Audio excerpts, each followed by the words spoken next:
I'm waiting. Mailbag. Oh shit. Okay, we are live.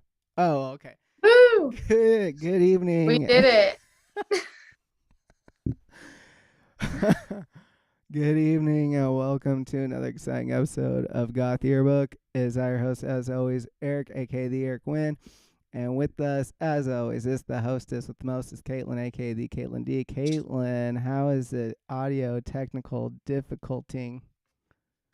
Hey man, it's just an honor whenever it's not my issues. Fair enough. So before we get into anything, elephant in the room, our good buddy Caitlin has not been feeling too good these last few days. How are you holding up Yeah, over there? if you're wondering if I'm struggling in life right now, it's yes. The answer is yes. No, I just got like a really crazy fever out of nowhere yesterday, and I don't think it was COVID because I didn't have any of the other symptoms, but I also know it's been affecting everyone a little differently. Yeah. So I've just been staying at home, and it's the kind of thing where like yesterday it was really bad, as you know. I was like messaging you like, hey, I'm gonna die. Yeah, I kind of felt bad because I didn't like respond because I was like super busy with like work shit, and I just saw like throughout the day like this might have been 2 days or 3 days ago at this point, but it was like It was real. yesterday. No, it was yesterday. It was Just this is real. the first day. Yeah. Yesterday was the only day that I was sick, and I was like, if I still feel like this tomorrow, like I gotta go to the hospital. But it was one of those things where I got up like early, I was doing my thing, I was being productive, and then I ate breakfast, I had granola, and then I went to go work out. Mm. And as I was working out, I was doing some stuff that, like, on a normal day, I could do like all these different reps and just be like cruising, drinking water, sweating. And today I wasn't breaking a sweat, but I was like lying onto the ground. Like, I can't, like, something's happening in my body where it's like, it felt like somebody was like turning off the controls in my body. And I Right. literally just like crawled into bed and slept for the next 3 hours, like immediately after that. And I woke up and I was like, oh, this isn't good. I feel like I've been taking like crazy drugs, you know? Right. You know the feeling when you're all Oh, I when you're know. feverish. When you're euphorian. It's not euphoria, that's for sure. Because every time I got up, it like hurt so much to move. I guess I don't get sick very often, and I guess when I get sick, I am kind of a baby. But I also just like, I don't know what the hell was going on. Anyway, I feel better today. But it's the kind of thing where I'll be up for a few hours and like doing stuff, and then I'll be like, oh, I gotta gotta lie down. It was like a real degradation, like throughout the day, because I like finally had a chance to kind of get caught up, and I just see like text one is just like something's weird, hee hee, and then I don't it feel was like so yeah, good. throughout the day it got worse and worse, and by the last one, the hee hee stayed through. You were able the last one, you're like, I think I'm dying, and then it followed up with hee hee. And at that point, I literally was like if I had to go downstairs and get water or Right. something, I would stand up and be like, and like blow my nose a bunch, and then go downstairs and get the water and come back and go to bed. Like, it was at that level. Well, we're glad that you didn't die. All right. I still don't know what happened. Anyway, we're here. I'm excited to get into. I love our mailbag episodes. Me too. Shout out to my my mom right now, Mama Goth Yearbook, who called me like let's call it like 30 minutes before the show, and she's like sent me a text immediately after and was like, "Oh, that's right, Wednesdays. My bad." And I just looked over at my phone, I have it propped up with the questions, and I saw she was calling. Oh, that's funny. Anywho, oh, hold on. She sent a text. I should just read it. Oh, sorry, butt dial emoji. That's the smiley face, but crying. So she finally at least knows that you're recording right now. Yeah. She. What if she's. What if the. Because what she said technically was, oh, sorry, I forgot it's Wednesday. And what if that's like when the new Dax Shepard podcast drops? Yeah, she's like, sorry, I'm busy. Yeah. I got spin class. It's not that I don't call her back. It's that she's like, don't call me. Yeah. Um, Yeah, that would be funny. I wouldn't be surprised if I got like 52 messages in a chain from my sisters during this because they have no idea that I have a podcast still. It's wishful thinking, but I do love the idea of like us just mega stars. It's like we got like a late night TV show thing going on, and your sister's like, like, wait, so are you busy tonight? Because we need someone to watch the kid. Like, if I didn't live in a different country, honestly, I wouldn't be surprised. right. I did enjoy too. You said that while you were going down in flames, you did have the energy to buy yourself a new season of Married at First Sight. Damn, you're just like exposing my my seedy underbelly. Relatable when you're when sick. I get sick. That last 48 hours I've just been watching like back-to-back episodes of Married at First Sight. No, it's true. It is. I don't even know. I can't even go there. I really enjoy like certain types of reality shows, I guess, when they're not like way overdone, I guess. Right. Yeah. This season, it's the Houston one. And like, it's nice because there's not a whole lot of actual drama. It's just real people like sort of navigating their relationships.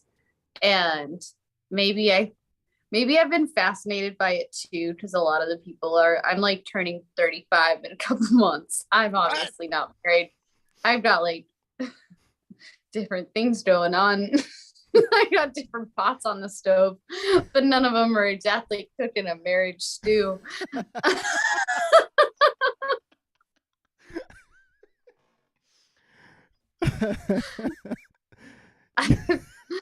No comment. I don't know what to say to that. If you want a Goth Yearbook t-shirt, tell our t-shirt person to respond back to my email.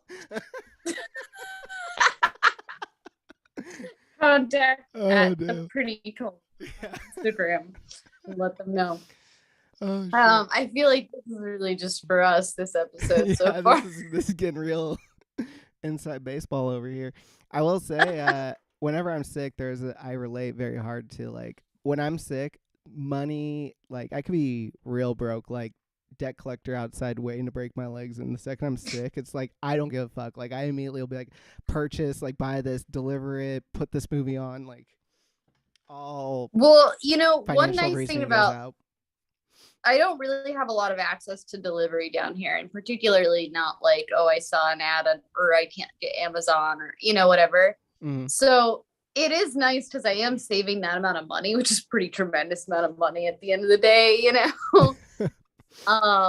it is nice in emergency situations to at least be able to order some garbage television, if you just need something to go on. I was literally eating out of, because I kind of needed groceries, and then this happened, and yesterday that was like one of the things on my list, and then just nothing happened.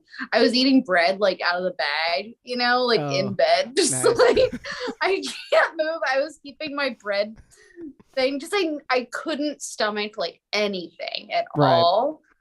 And it was actually really strange because I've never been that nauseous without having like a very upset stomach. Mm-hmm. And my stomach wasn't upset at all. It was more like vertigo, like dizzy kind of nausea. Oh, no shit. Ooh, that's not good.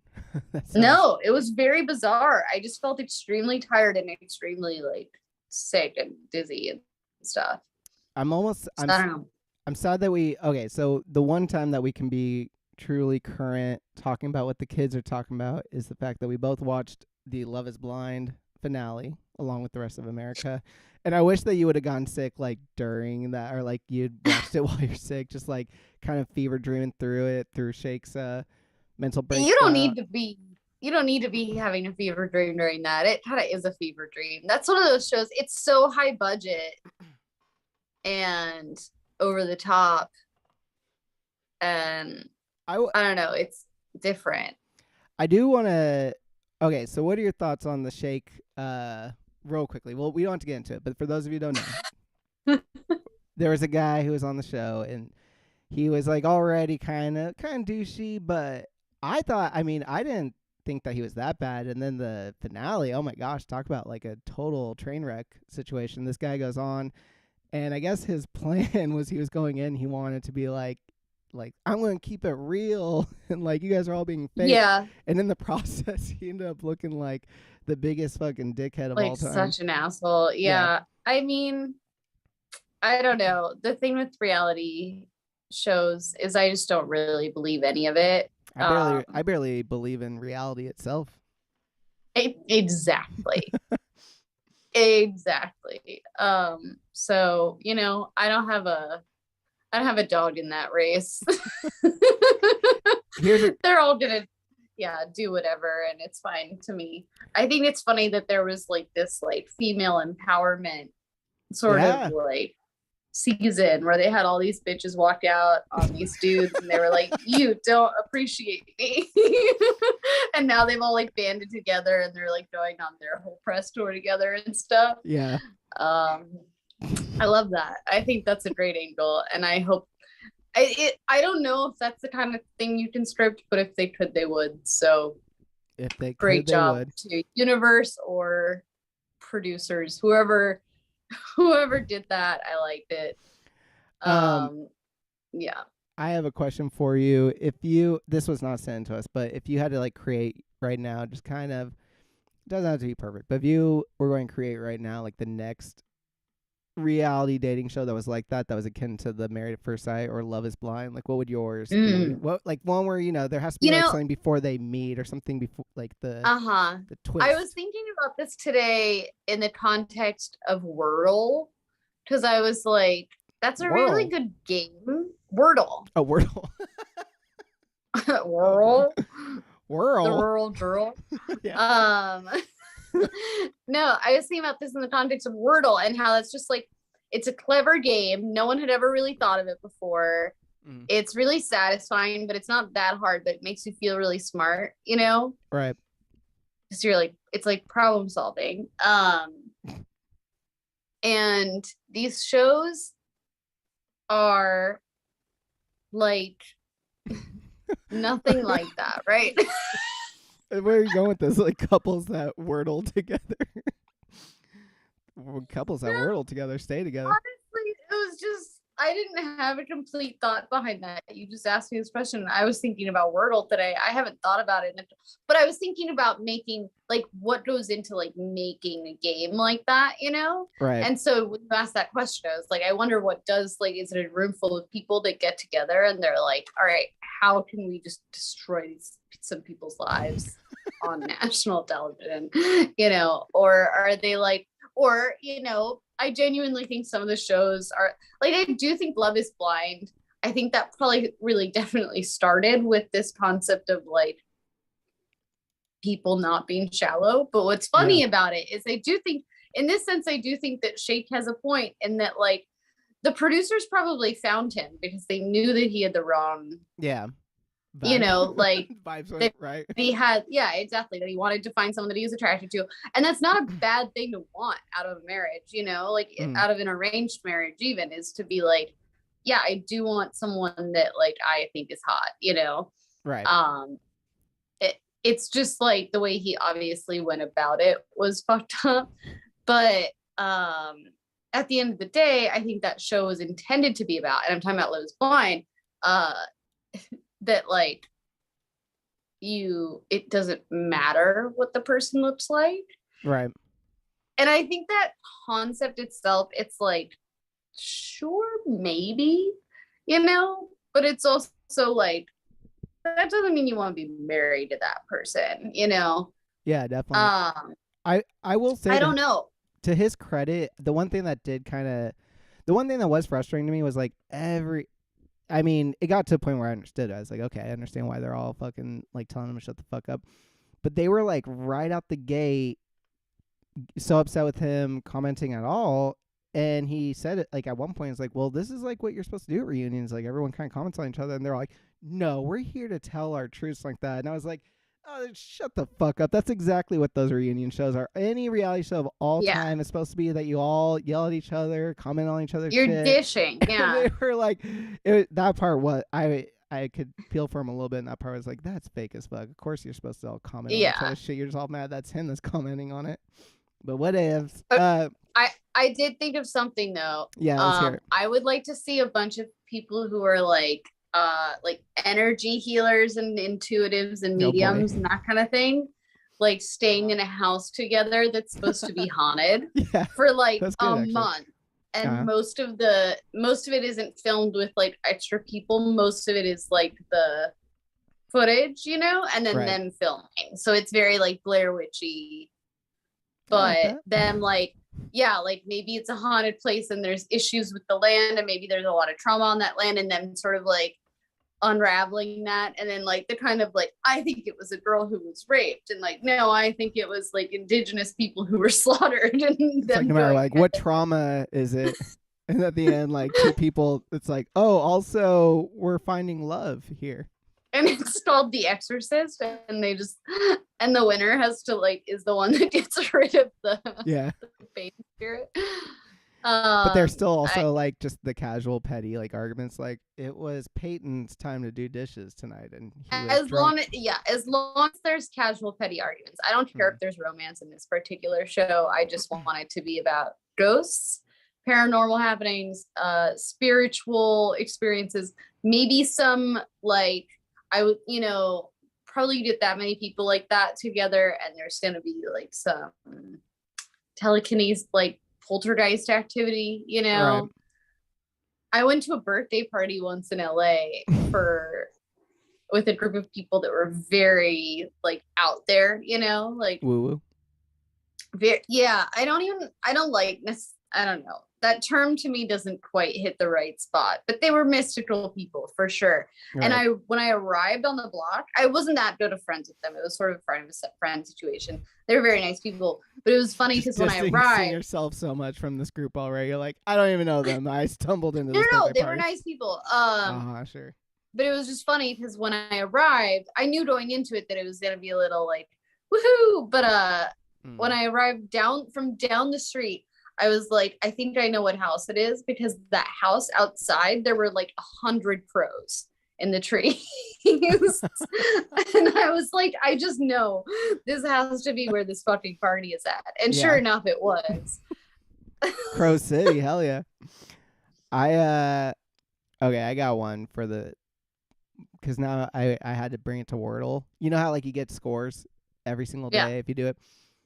I would love if they like collected people who were like daily about for 3 months, and they averaged them out. And it was also hosted by like a former pop star dude. It was like JC Chavez from NSYNC or something like that, and just one of like the off dudes from Joey Fatone. Like, yeah, AJ from the Backstreet Boys, just like them being like, we're here to word you up, and they like put together people. So it's like the kind of like shitty people who always do like 6 out of 6 like runs. They're all together type shit. And the ones who are like 1 to 1 or 2 out of 2, whatever, they're like hella judgy. The ones on the bottom. I would love it. I really quickly, it made me laugh because you showed me a screenshot once of your Wordle, and the first word you used was frogs, which felt so on brand for you. First game I played ever. Frogs. I used it. I don't know if I ever showed you this. I used it and got immediately shelved after. And honestly, I don't think I responded to that because it pissed me off, because it was 4 for me. Yeah, Frogs was very profitable. If you're not watching the video, Eric got it in 2. What he just showed me is a screenshot of his game using the same word. That's right. Like, can you it tell? It doesn't help to show the screenshot again. Can you tell I'm using? Can you see the ring light shadow in there? I'm using a ring light for the first time ever in recording. Oh wow! I know, HD.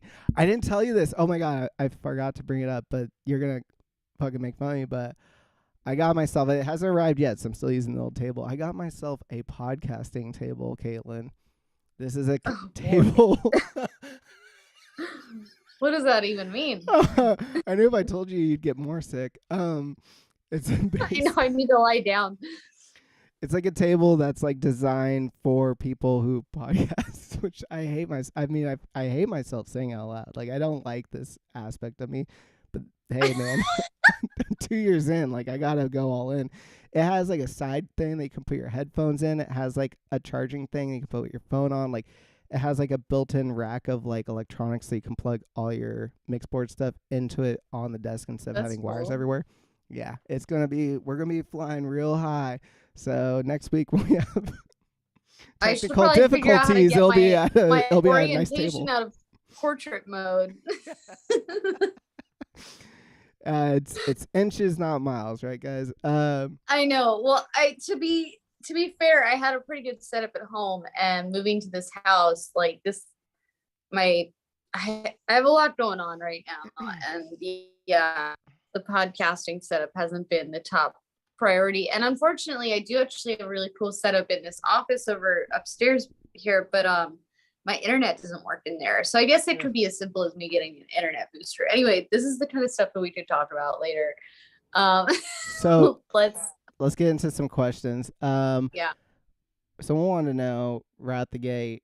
I actually got 2 cereal questions from 2 different people. For like to the point where I looked up real quickly. I was like, is it like International Cereal Day or some bullshit? First of all, someone wants to know, do you consider cereal to be a soup? And then what's your favorite cereal? Oh, no, cereal is not soup. Soup is like soup, savory and vegetable based, and cereal is grain based and generally sweet. General Millsy, pretty sweet. Exactly, precisely. My favorite cereal, I'm gonna do a guilty pleasure one, which is Frosted Mini Wheats. Oh, that's a good one. There's also a cereal down here that I haven't tried yet that I want to, but it's like Cinnamon Toast Churros. Kind of sounds pretty Cinnamon good. Toast Crunch. But it's made by Cinnamon Toast Crunch, but it's like they're churros. And I generally like those only though dry as like a snack. Yeah. Including the Frosted Mini Wheats? No. I was gonna say only that would like fuck up. Only Cinnamon Toast Crunch. Gotcha. Okay. That and then my like slightly healthier one is like any of those like Honey Bunches of Oats type things. Yeah, I like those. I know it's probably all the same, or like a good muesli. I like a good oaty cereal. I don't eat a ton of cereal. It's usually just like I don't know, easy sweet tooth meal kind of thing. Yeah. I usually later in the day for me, or like at night if I'm still hungry before bed. Have you ever been to one of those like cereal bars? No. I actually went to a cool one in London where it's like they did it. They like got all sorts of cool like movie posters and TV posters of like shows from the 80s, and like all the tables were kind of like supposed to be like race car beds and all this shit. Like they went all in and they set up like it's pretty chill, and they really did have a lot of good options, primarily because they went after a lot of the American brand stuff instead of like a lot of the English brand cereals, because we know how to fucking make some really bad food for ourselves, let me tell you. We're great at that. Yeah. What about you? I also, these days, if I am going to have something, I like it. I mean, I just like old man type shit, something with like oats or something like that, just like granola over a little bit of milk kind of thing. But plain Cheerios. Yeah. Hey, grape nuts with some berries and shit like that in it, no doubt. Starring grape Gwen nuts Stefani. and a glass of prune juice. I do fuck heavy with if we're going bad, I do fuck heavy with that Frosted Mini Wheats, and I do love Apple Jacks. Like that was like, if we're talking like real little kid shit, like Apple Jacks and like the Pebbles, like the fruity and cocoa Pebbles. Ooh, Lucky Charms would be my like little kid one.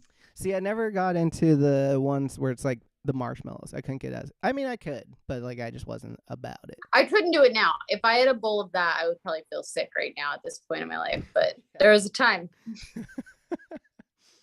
When my organs were young.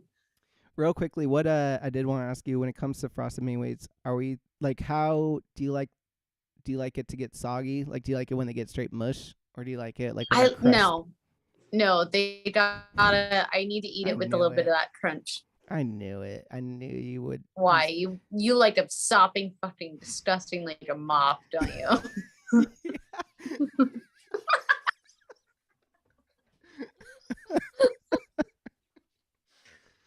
Oh shit. All right, next question. So I want to know, what is the band that first got you into goth music? We can change that to punk music too if you'd prefer. Um, Like, it still doesn't apply for me. I'm like Jekyll and Hyde the musical. have you okay? I think it's fair to say, have you there's some bands that like have come through the show and shit like that, and like you've become kind of into their shit, like CRSQ, Yeah. I SQ. mean, I listen to everyone that comes on the show, and there's no one that I have like not liked. Like, I think that you have good taste. I don't think I listen to nearly as much music as you do. I think I spend a lot more time watching Married at First Sight. I um, That's probably true. I mean, I would, which is funny because I don't even feel like I'm as ferocious as I was when I was a kid. But man, I do still listen to a lot of music. I would say if I had to answer that question, I mean, so many bands these days don't.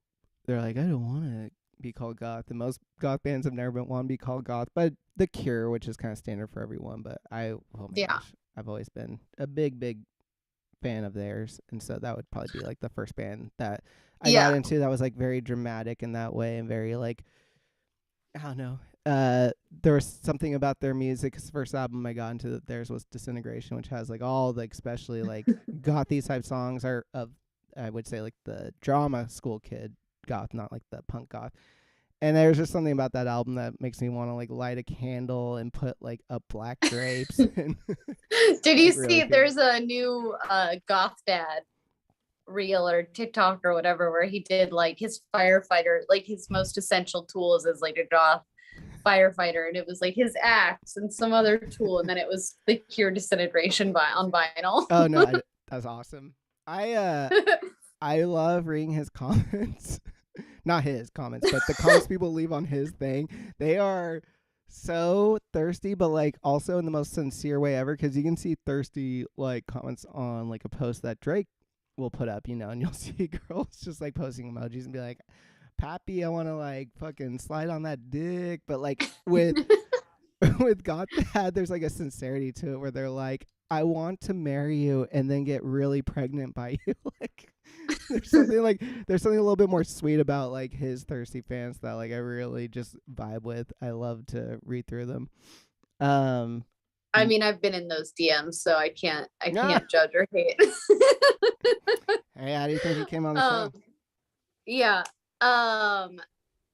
What was I gonna say? Oh, I was gonna say, I would say that yeah, I feel unqualified to answer this question because I'm not super into goth music, I guess. I know it's, I'm in that like world, I guess, with other musicians. I love a lot of my friends' bands. When it comes to like goth or like new wavy stuff, I feel like I shouldn't admit this on this show, but I'm like, I don't care for it. That's fine. I have said before I could easily make a show called fucking Jazz Yearbook. Like if only people knew like how easily like my stuff can fall into some real old man stuff. It's all good. I will say that the band that kind of got me into the like punk scene in LA, I guess, when I was younger was Santoros, really. Oh, nice. I don't know if you know that band. But I used to go to all their shows and it was just always a good time. I think they've probably all been canceled by now. Because there was some pretty appalling shit that went down, but we were all involved in it, like everyone was partying. And I mean, I don't know, like I certainly wasn't involved in the whatever. I like the bad guy. You're like, we were all involved, and then immediately you're like, they were involved, and I was there. Yeah, but I mean, at the time, there was a time when I would go to shows, and I mean, in all seriousness, like there's a lot that's changed in the last 8, 10 years, 5 years in the music scene, and things that when I was 25, 26, I see other 25, 26-year-olds maybe hanging out with 17-year-olds. I didn't think anything of it at the time. I'll be perfectly honest, and now those kinds of things are obviously, there's a lot more cultural, like we have a lot more boundaries around that are more explicit, I guess. Right. And I'm not here to say whether I think like every single thing was right or wrong. I know for a fact things happened that I wouldn't have done, that I'm not morally in line with, but that's true of like every situation I've ever been in anywhere, in any, like big social group or whatever. So that being said, I had a lot of fun at Santoro shows when I was in my early 20s, and that really, you know, all everything else aside, I met a lot of cool people and that were very nice, and it really opened my eyes to how people in that music scene were very like sensitive, Mm. uh people with a lot of like depth, and people that would sit and talk to you and like really try to get to know you. Right. And that really appealed to me compared to coming off of like, I don't know, I think I had been more involved in, like, I had gone to like a normal college and, would go out to clubs or bars and whatever. And it always, things felt a little more superficial. And then as soon as I started going to shows like that, it seemed way more like people were, um, I don't know, I felt like a kinship with people and I got drawn into that community. So that's how I got into a lot of like that type of music and that music scene. Yeah, I think you rather than like a genre, I think that you definitely were part of like a very strong DIY scene in LA that like has like a lot of bands that all of you guys sounded different from one another, but I think that there's like very obvious like ties to like doing things on your guys' own terms, which I thought was always really cool. And a lot of people that are still that come on our show and stuff and still do it, and make it happen for themselves, which I always think is really refreshing because sometimes like it's easy to be old and cynical like I am and just be like, oh, I'll never be. And then I see that like a lot of people that I met because of you that you came up with, and I'm like, okay, people are still out there like making it happen for themselves and like not waiting for someone to give them the opportunity. And then I feel bad because I know it's probably very frustrating for those people because they want to get to a place where they can tour and do this and do that. But at the very least, it's really cool that they make these things happen for themselves. Yeah, whenever I would hear, or whenever I do hear the sort of like, punk is dead, punk, like whatever, I'm like, just because it's not like a bunch of like skinny white dudes in London, like thrashing around in leather jackets, just because that doesn't exist anymore, like go to any like, uh, like there's so much queer underground culture and rock and roll and hip hop and punk and all these. It's not just LA, it's so many different cities, that you go to, and it might be a much smaller scene in other cities. LA, it's just not that hard to find. Yeah, definitely. But yeah, it's definitely my favorite part about that whole scene was exactly that. It's like you go out to see shows and every band sounds totally different, but really cool and unique in their own way, So it's cool. Someone want to know, what were your favorite toys as children, and do you still have any of them? I certainly don't have any of them, but Who were the standouts? Did you have like stuffed animals that you're like, this is like my friend and this is the name, and you like set like a place for them at the table kind of thing? I had about a million different kinds of horses. Oh boy, wow, this explains so much. Okay. I was a little horse girl for sure. Horse girl. Horse. Okay. I was a horse girl. I was there, but I was not present for the bad things that this man might have done.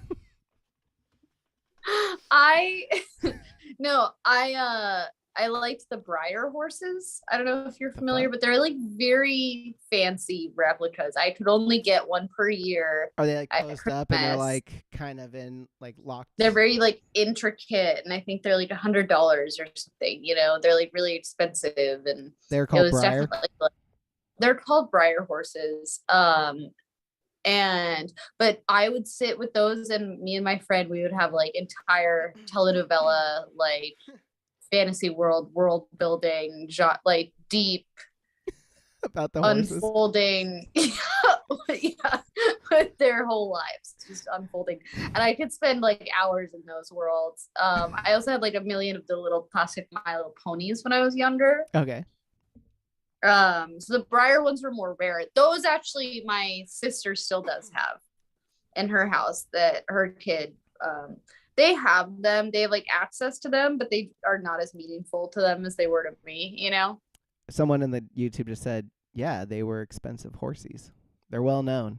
Their galloping precedes them.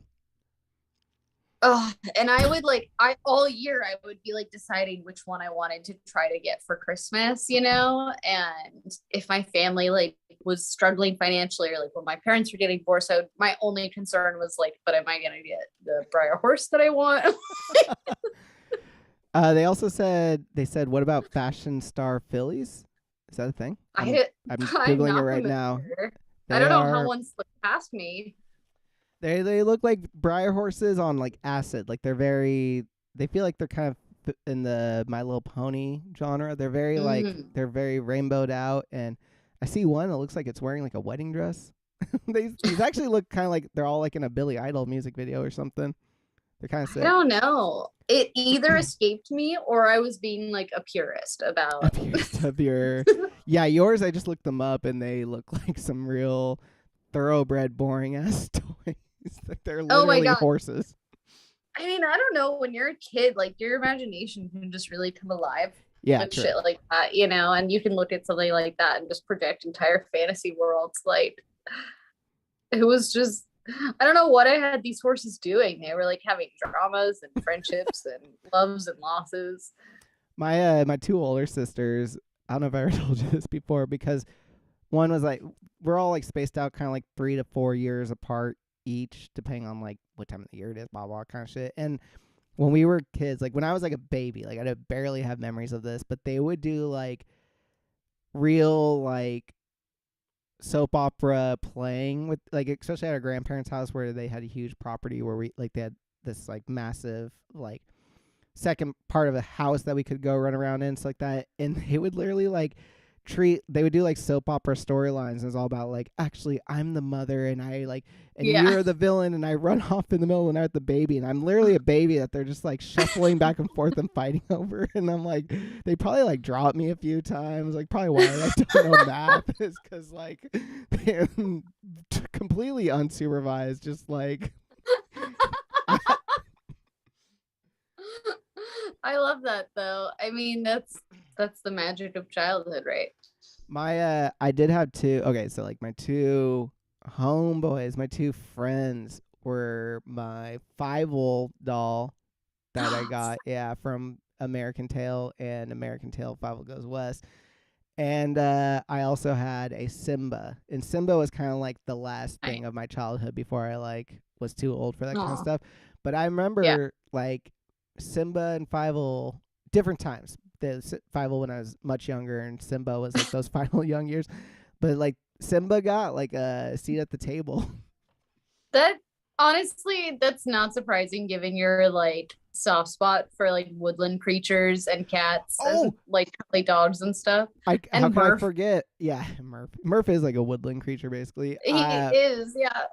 I also part of the rotating cast was a Beanie Baby, the squirrel one that I Of was. course. Yeah. Oh my gosh, I was in love with that dude. I was just like squirrel. I don't even know if I gave him a name. I was just so stoked about him. I would just like look at him. I was like, he's so cool. Uh, yeah.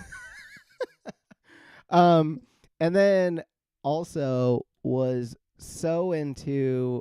Do you remember? Okay, there was the Polly Pockets, technically for girls, and then there was the Mighty Maxes, where it was like a Polly Pocket, but it was like he had like each one. It was like when it was closed, it'd be like, this one is a spider, this one is a skull, and this one is like a blah blah, and you'd open up, and inside was like a little thing you could move your guy all around. Oh, they were so sick, and I That remember was the Polly Pockets, but for guys. basically, yeah, for yeah, quote unquote, like back That's when so when sad. They have to gendered. do it. Like you guys have to get like pull spiders and strolls out of shit, and we're just like makeup, Yeah, dude, I loved them though. hairbrush. They were so fun, and I remember McDonald's like in the early '90s.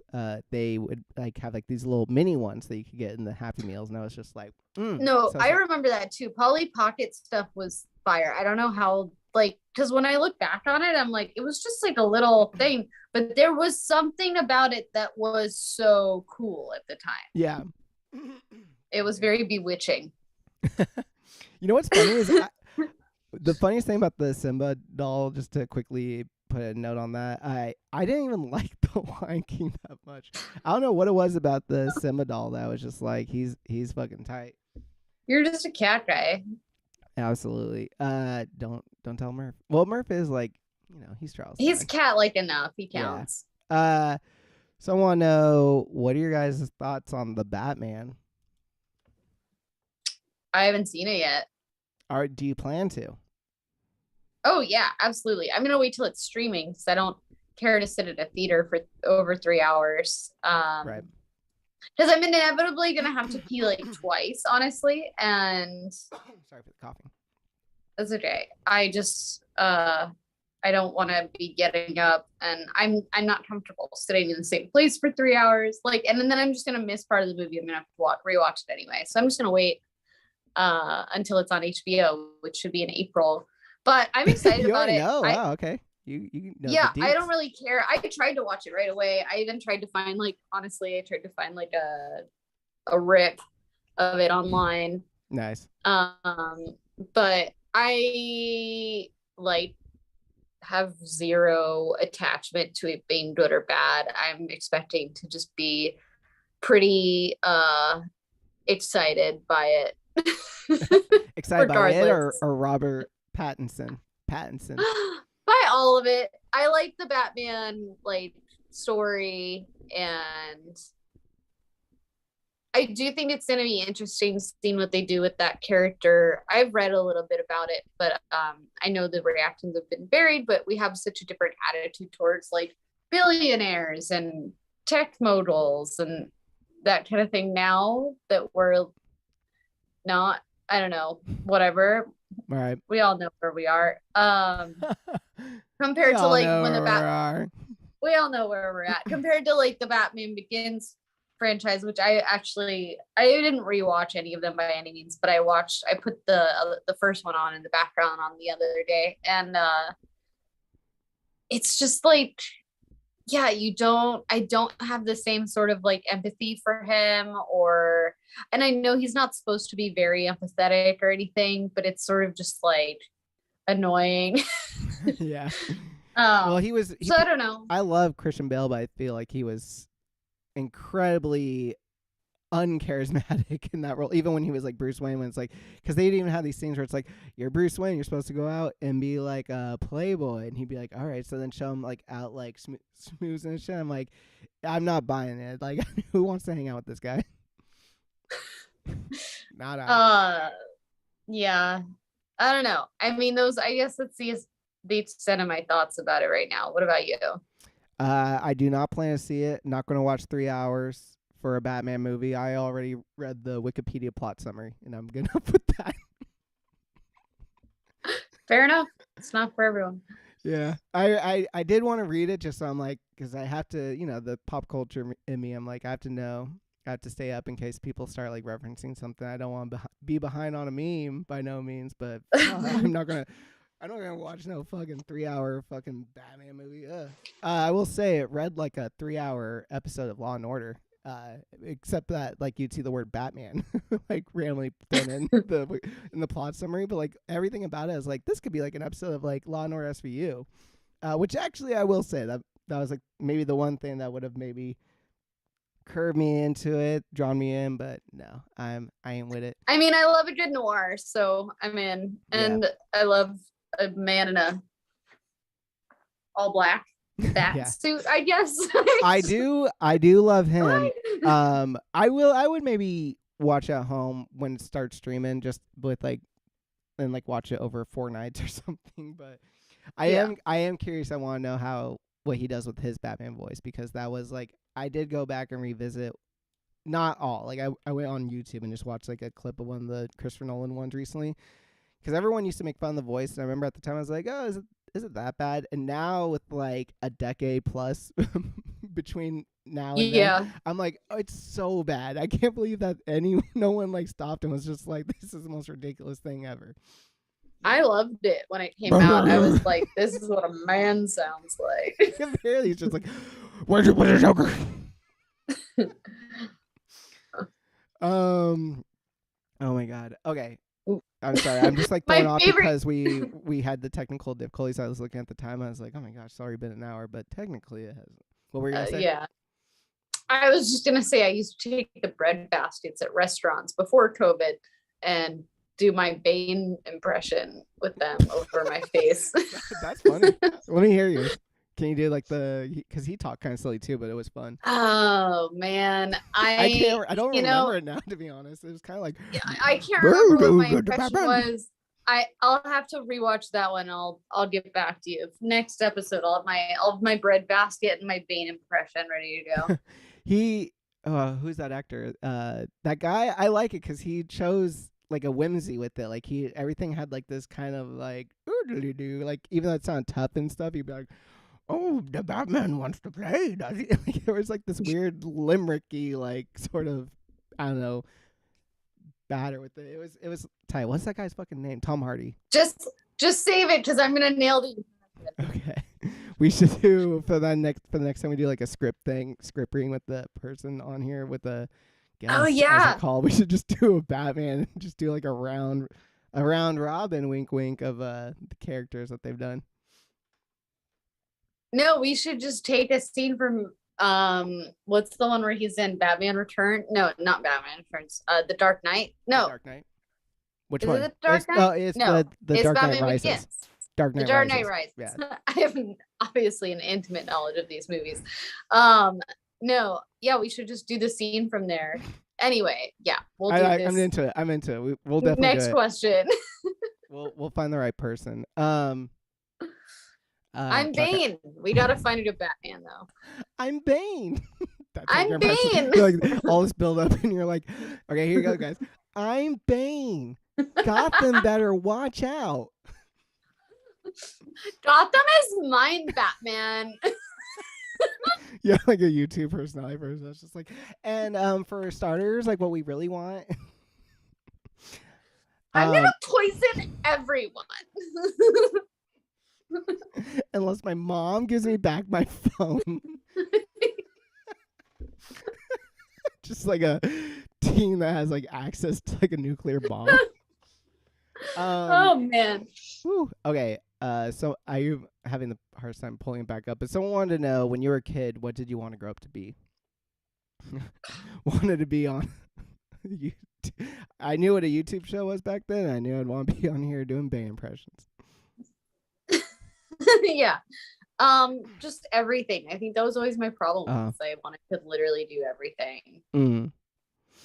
I wanted to go to space. I wanted to just live under a waterfall in the woods. I wanted Honestly, that's a lofty ass goal. You know, be a painter, write books. What else? If only that girl knew what how much each of those pay. How sustainable it is. That's the problem, right? Yeah. You kind of have to do all those just to make a month's rent.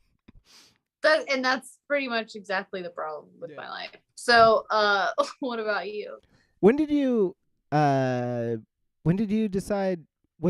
Did massage, was that just something that just like finally kind of came about because you were like, well, this seems like something I'd be massage is something, or was that something that you did think about when you were younger? It wasn't something I thought about as a career choice. And I still don't consider it like a primary like career. I would consider like healing, like facilitation to be definitely a part of my career that I've worked on for a long time and that I'm passionate about. But the actual massage part of it, I feel like that was sort of like a lot of like the groundwork I had to put into it, you know, to whatever, establish some learning. But I had done a lot of yoga teaching before that. And it's just something I'm really good at. Like, it's pretty easy for me to put my hands on somebody and like know where their pain is and know how to get rid of it, you know? Yeah. And so that was honest, if I'm being perfectly honest, it was a time of my life where I didn't have a lot of other options as far as like ways that I could keep playing music and still live in Los Angeles while the rents were going up and expenses were climbing. And, you know, I was turning 30, my mother was dying, and I was basically offered this job, or I applied for this job where I, in exchange for a 2-year contract with the fancy spa chain, I was like paid to go to massage school. And yeah, so that was sort of how that happened. Gotcha. So, real quickly, shout out to Hannah in the chat who just said, living under a waterfall in the woods sounds pretty cheap and doable. You know, you think You would that, think, but yeah. I was talking to my friend about this today, and it's like not cheap to go move off the grid. You gotta like fill something up with gas to cook food. Were you You talking? Is gotta this chop. friend of the show, Alex, by chance? No, Because that no, it's looks actually very friend of the show. pulling. What? Sorry. It's friend of the show, Chloe. Oh, But okay. shout out to both of them. 'Cause whenever I see Alex post something, I'm like, wow, that looks like a lot of hard fucking work to live off the grid. Yeah, living off the grid currently in our current society is a lot harder than living on the grid for sure. Yeah. And it sounds really idyllic to go live under a waterfall, but unless you no longer need to like stay warm or eat or drink fresh water or do any of those things, it's actually pretty big pain in the ass.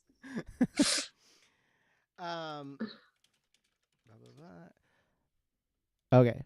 Real quickly, I'll answer. When I was a kid, I'll say this: like, I honestly, truly, as a little kid, even I always just wanted to like write like for a comedy TV show. Like when I was like real young, like 9 or 10, I already was like learning about like the Simpsons staff writers and the SNL staff writers. Like back when like that was like my kind of level of like what I was watching as a kid, and I was like already learning like which writers wrote which sketches and which writers wrote which bits on the Simpsons, stuff like that. So like it's so funny because like even on the Simpsons, like back in the 90s, like they'd have recurring jokes about like how miserable it is to be like a part of like a script writing team on a TV show and things like that. And I'm like enamored by it. I'm like, oh, that would be so great. But when I was a kid, And now that you was just like, throw monitors in. yeah. Well, now you know why. I'm like, God damn it. Corporate office settings. Or not super corporate. What would you say your job is on the scale of being like corporate to? Got it. That's a great question because I feel like with every passing day, the longer I'm there, the more it becomes corporate. Even though the world is very not corporate, it's in construction, but it's very. I have a lot of corporate gigs I have to do for my company these days. Like more and more each day, I'm like in Excel and things like that. When I used to joke about like having an Excel spreadsheet up just to like look busy at like other jobs, now I'm like actually in Excel. I'm like it's like I'm on Google learning like how do I learn to do this formula in Excel. It's very it's as soul draining as you would imagine. But the nice part about it is that like I do get to like, since it isn't like in like a real hardcore office by no means, you get to like listen to the music you want to and dress how you want to, and you can curse and be kind of chill. Like it's not like it to be like real. It's not like that HR scrutinized kind of office that you would imagine. I feel like that's sort of the thing with office life culture is that there actually is quite a bit of free time. You just have to be in a certain place and sort of part of like this company culture and be like available, you know? Right. But it's not like you, like for instance, with body work or like with my job, if I see clients, like is the hourly rate that I have to charge like higher than I would be getting paid per hour if I was going into an office 60 hours a week or 45 hours a week or whatever. Like, yeah, absolutely. But also like, I'm not getting paid if I'm not like physically doing labor, you know? So it's different. I feel you. It would be, I really sometimes I'm like, it would be so chill to just like go to a space and then like log on, send some emails, and then just sort of vibe. And I've done that in different jobs throughout my life, and it's pretty chill, but I also am not someone who's great at like sitting in the same place for 8 hours a day. Right. Um. Okay. We'll do one more, and then we'll play a quiz. And we'll just save some of the other ones for the next time we do a mailbag. Uh, I'm curious now. Are you a good driver? Me? Yeah. Like, of cars? Yeah. Are you Are okay? you If you're good asking at my turning if you're on asking Tracy my Chapman's insurance, drive? if you're asking my insurance company, absolutely not. Oh, setting aside that one particular moment, have you had other things happen before? Like, have you just hit cars I and shit? Yeah, no, I'm definitely one of those people that over time I've gotten a lot more careful about my car, and like I Mm, take better care of my car. When I was younger, I would say that I just get distracted easily, and it's not like I'm hitting stuff or things or like whatever, but like in the parking lot, I would hit that little pole or right. so I'm always dinging things up. The only like bad accidents that I've been in, I got in 4 bad accidents in like the 3 years that right after my mom died. And I think I was just like externalizing a lot of my inner turmoil, and it absolutely destroyed my insurance rates, as you can imagine, Yeah. and more than one car. And yeah, but I've like definitely over the years I've become a lot slower and like more cautious, and I pay a lot better attention when I'm driving. I think I'm a very confident driver. I think that's like sort of what has got in the past especially would get me into trouble. Like I thought I had, you know I'm not going to be that person that like is hesitating changing a lane or Yeah. something. Yes. Yes. I'm definitely Same a here. like homegrown Los Angeles driver where it's like I'm going to get where I need to go in a very timely manner. I same here. Some shit just might go down on the way. I hear you, sister. That's me, man. I am very confident in my driving. I won't be the one to tell you if I'm a good driver by no means, but I I love when I drive in San Francisco because like I get aggressive, and I've had people in my car like kind of go and like make those kinds of noises, and I'm like you don't like you gotta listen to me, like you gotta drive as aggressively, like when you get in taxis and they're doing crazy shit. I'm like Yeah. that's who I'm competing with out here, so I Yeah. gotta drive like that. Like you can't just like be like, well, my way to react to that is to then go like even more like downshift even more into like grandma mode. It's like no, that's when you gotta get fucking aggressive and be like, I'm out here too. If I'm by myself, it's a little different. If I'm with someone, Yeah. I would definitely slow down because I'm not great at talking while I drive unless I'm on the phone. It's a little different. But if there's someone in the car with me, I'll get way too distracted by that conversation, and I'll miss exits and all kinds of shit. Marissa, friend of the show, just said, I'm the worst driver.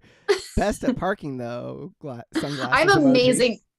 I'm also amazing at parking. I can do parallel parking, both sides, Yeah, frontwards, hell yeah. backwards, like Hell yeah. in the tiniest spot. It's all LA driver kind of shit. But then it's like, have there been times though that I've been like, oh, I'm just gonna back up really fast into this, not realizing that I don't know. I hate when they put those dumb fuck half-size poles and like park in those outdoor parking lots. You know what I'm talking about? Like yellow poles. That's And really it's like nice to show me. it's supposed to be so you don't hit the wall, but it doesn't stick up higher than the rear view mirror, so then you just hit the fucking pole. Yeah. Like, what is this for? I do joke about my mom, man. She drives she drives fast, she drives crazy, she don't give a fuck, and so like I learned it from watching her. And honestly, like I like it. I'm out here living my best life. Okay. We are getting all right to the 9:15. Marissa said I can Tokyo drift into a spot. Oh hell yeah. Classic. I can't Tokyo drift, not yet, but I would be down to learn. As we always do, we scour the depths of the internet to find the best and greatest personality quizzes out there, and tonight's is no different. we found pretend, Caitlin, that you're on Love Is Blind. I'm assuming it's this Woohoo! season because they're referencing this season's people. Pretend that Am I you're getting? on Love Is Blind, and we'll reveal the contestants you're most and least compatible with. Oh, I thought I was gonna get to flirt with a bunch of people. No, this one, this season. We're gonna find out who you would have potentially matched with and not matched with. All right, let's do this. Okay. First things first. Let me know which. Do you have a guess first? All right. Yeah. Do you have like a prediction? Okay. As far as like who I think you'd actually be paired with, or who I think, I feel like, this is so hard. I feel like you would probably end up with Shane. I feel like because you're grounded, you kind of have that Nally. I think I looked up. I think Nally was a Taurus. No, Shane was a Taurus, which blew my mind. Because I just felt like he would have had a little bit more like Aries energy, something like that. But anywho, we'll get. You know, the more the show went on, and then especially at the reunion, the more I like found Shane attractive. Like at first, I thought he was really annoying, but he's a very genuine person, and yeah, like I agree. It's hard to not feel like you know, and he's just sort of an amiable. He's just nice. He's a nice dude. He seems like and I thought he was wears his heart on his sleeve, and I like that. Yeah, I thought he was gonna be set up to be like the one that you would hate the most, kind of in the like everyone I meant in general, like the royal hated character of the show. But actually, the reunion, you realized like, oh, he's just like a very sensy boy. He's I don't know. Let's find out. Let's just jump right in. First things first. Let me know which contestants you want to be paired with. I only want to be paired with the female contestants. I only want to be paired with the male contestants. I want to be paired with all contestants. I only want to be paired with the male contestants. Okay. Sorry, I'm boring and heterosexual. Pretend you're about to head into your first pod. Ooh, what do you bring with you? A notebook and pencils so I can remember everything I discuss. A cozy blanket and glass of wine. I'm here to relax too. Or nothing at first, since I'll just play it by ear that first day. Probably a notebook and pencil. Yeah, you would. Which that's definitely, that always cracks me up when I see people doing that, because I'm like, I wouldn't even think to do that. Even if I saw other people doing that. If I didn't do that, I would have no idea who the fuck said what at the end of the day. I would be like, man, I really liked whoever said that. I don't know who that was. You're just going to each pod like, hello, did you mention the thing about zebras? Yeah, exactly. You start chatting with your first potential match. What do you discuss? I start out with small talk, like asking how they're doing, to ease into a longer conversation, or I skip the small talk, but start with a small introduction of who I am and where I'm from. Or I go right for the heavy topics: politics, religion, marriage. I'm not wasting time.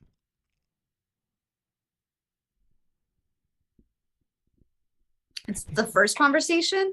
Yeah, I feel like the first two are kind of very similar. Yeah. If it's the very first conversation, I think the second one, can you repeat the second option? I skip the small talk.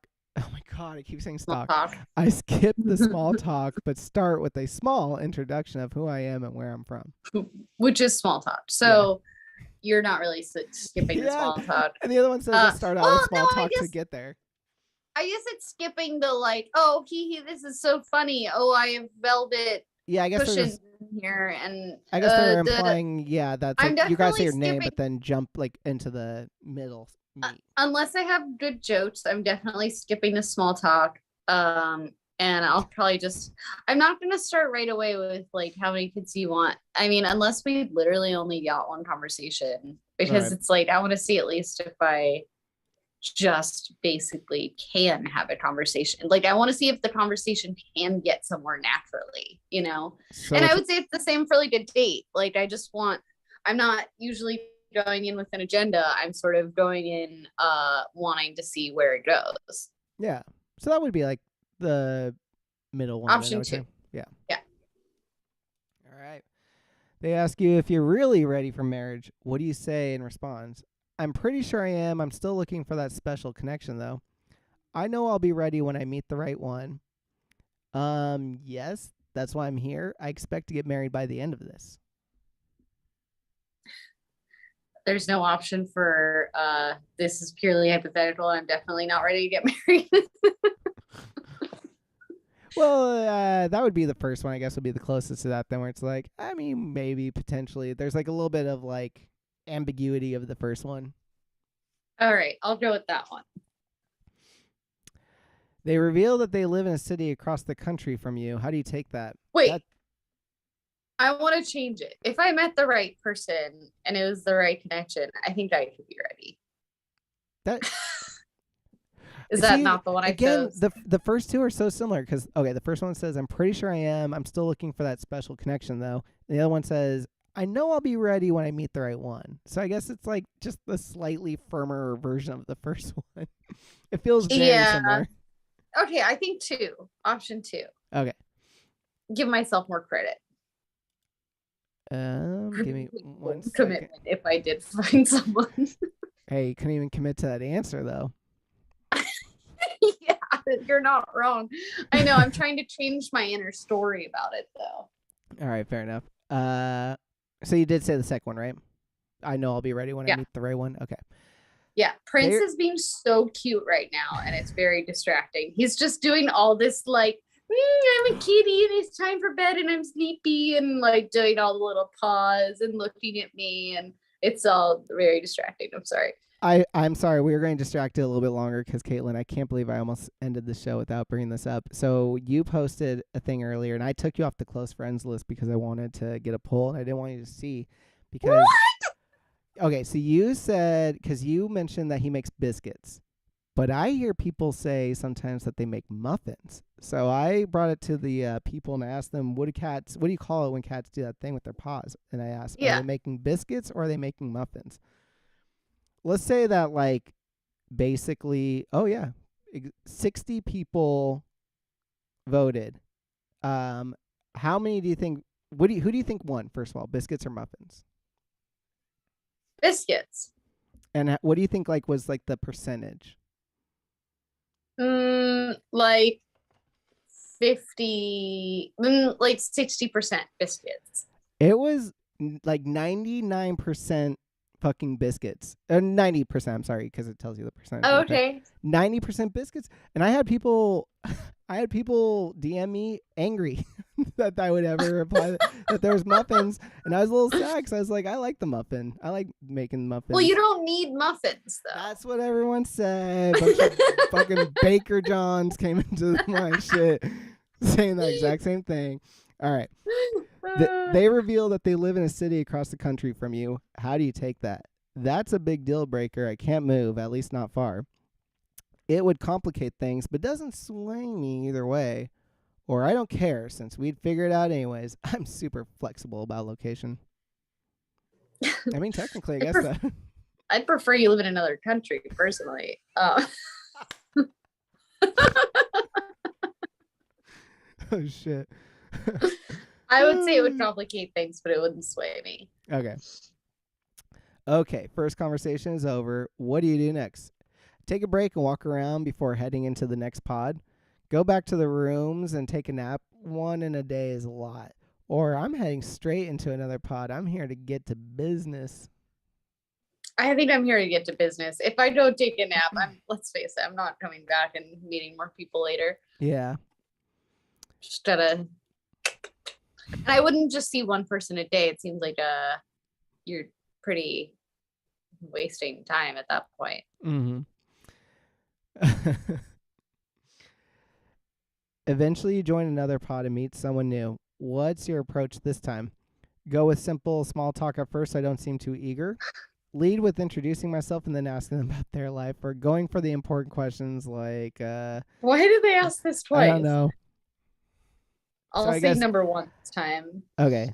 I guess they're saying, like, hey, once you've broken the ice with one person, like, do you change it up for the next person, or do you keep the same game? Or it sounds like you're saying that you go even more conservative on the next one. Well, no, that's kind of the same thing. The conversation seems to be going well, but they call you by a name that's not yours. How do you respond? Laugh it off. Some people just have a tough time remembering names. Ignore it, but keep it in the back of your mind for later, just in case, or call them out on it immediately, but in a less confrontational way. After all, you want them to remember who you are. I would say number one. I wouldn't care, but I also would want to make sure that they did know specifically who they were talking Yeah, to. same. I would be like, can you actually like make a mental note or write this down? Like, this is actually relatively important. Do you have that notebook? I'm like, no. First, No, I'd be pulling the shit. I wouldn't be doing it the way he did, but I would definitely be forgetting names. I'd be like, oh, hey, Roberta. I've been on like multiple dates with people that I'm not like super confident saying their names out loud. You know, like We've had guests on the show that I'm not super confident about saying their name out loud. So I'm definitely not going to hold it again. If anything, it would make me feel better. You visit your third pod and potential match. What questions do you ask first to get to know them? What's your favorite movie? What's your love language? Or what's your idea of a perfect date? So I guess if you had to choose of those three, what would be a question you'd be more likely to ask? I think what's your favorite movie? Yeah. Who asked? I think that tells more about someone than like what their idea of a date would be. Because with a date, it's like you're trying to please the other person. You're not. You're like, a movie is like about you, you know? What's your dream date? Well, talking to a stranger in a pod. Yeah. As long as there's a wall between us involved or you're in another country, I'm good. I think I've said this on the show before, but what if, when they like open the doors to reveal for the first time when they do like the engagement part, what if like the door opened one time, it was the pod wall there and the guy like ran towards it like I was hoping. Things were going well. With like a bikini nailed to it or like a dress. It doesn't move. It's like arms around it. And like googly eyes. Yeah, they're kind of looking off to the side.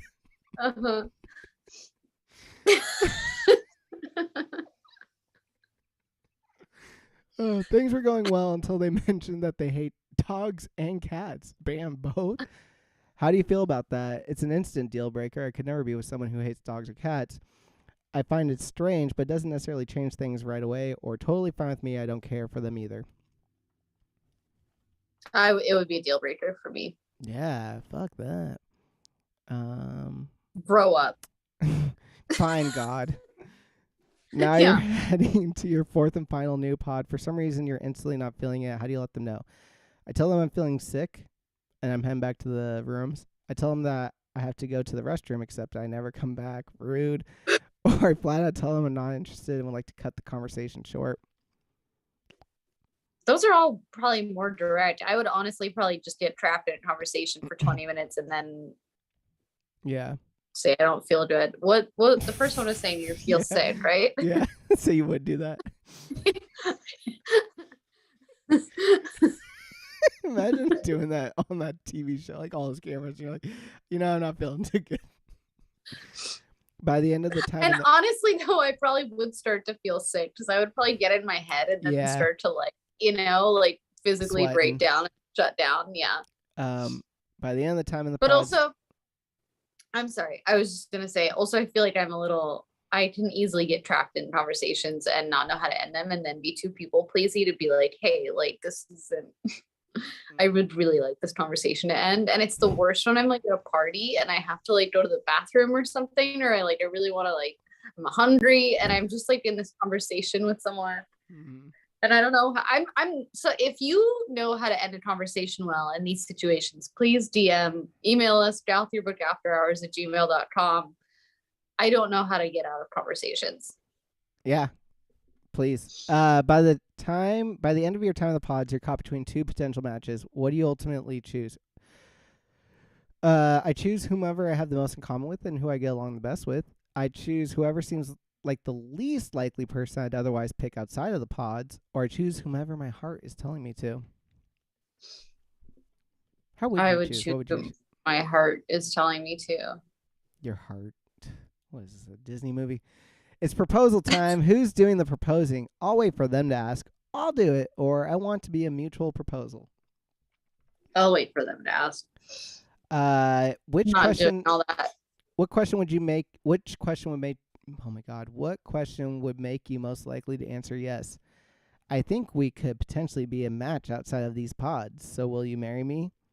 I'm not totally sure if this will work out, but I'm willing to try. Will you marry me? I've known you were the one since the moment I first heard your voice. Will you marry me? I think number one. I think legally you're not supposed to say the second option on the show, Yeah, right. but I feel like that's the most reasonable one.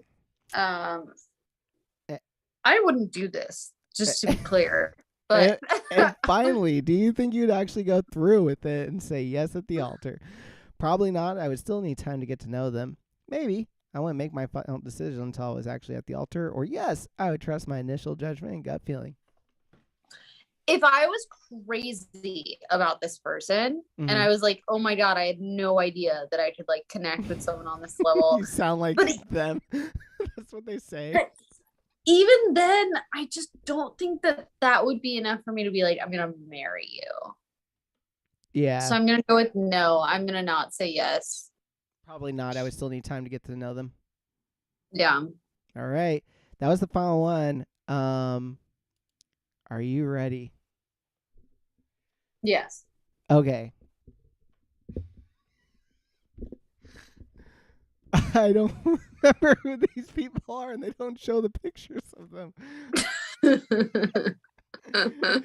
Well, our audience isn't going to have pictures anyway, so. Okay. Well, the first one said, okay, it's that guy.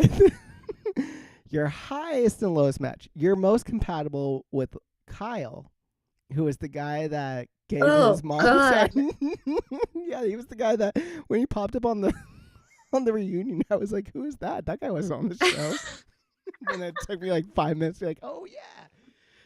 And you're least compatible with Wait, Nick. and who was he matched with? Do you remember? He was so he ended up going marry? for it with Shayna, even though Shayna was like, I don't know. He's like, here's my mom's ring. And then eventually she was like, we can't do this. I would not. I'm glad that I wasn't actually matched with Kyle because I wouldn't be into it. And then your least compatible is Nick, who Nick is the guy who's he's the real sweaty guy. He was sweating really hard during his wedding, and they went through with it. And it didn't seem like they should have. But then they were very happy at the reunion, right? She was happy for sure. He was still sweating a lot. I don't know. I noticed. I think I told you this, but I noticed like during the like right after the wedding, it shows them they're like sitting at a bench and they go through with it and they're like toasting, and her drink is like still filled to the top. Like they just sat down and his is already like done. I was like, anyway, let's see what it says here. When looking for a partner, you need a balance of physical touch and communication. You want someone who always wants to hold you close and who speaks freely on what they're thinking. This makes Kyle your most compatible match since he'd be mature enough to always let you know what he's thinking. I mean, Kyle did. He was pretty. I don't see how they're getting this information from that quiz. I don't know. But Nick and you would not work for the simple reason that he has trouble expressing his emotions, and arguments usually break out when he's forced to explain what he's feeling. Yeah, I think there's a lot of reasons why that one wouldn't work, but I mean, that's neither here nor there. Yeah, sure. Yeah.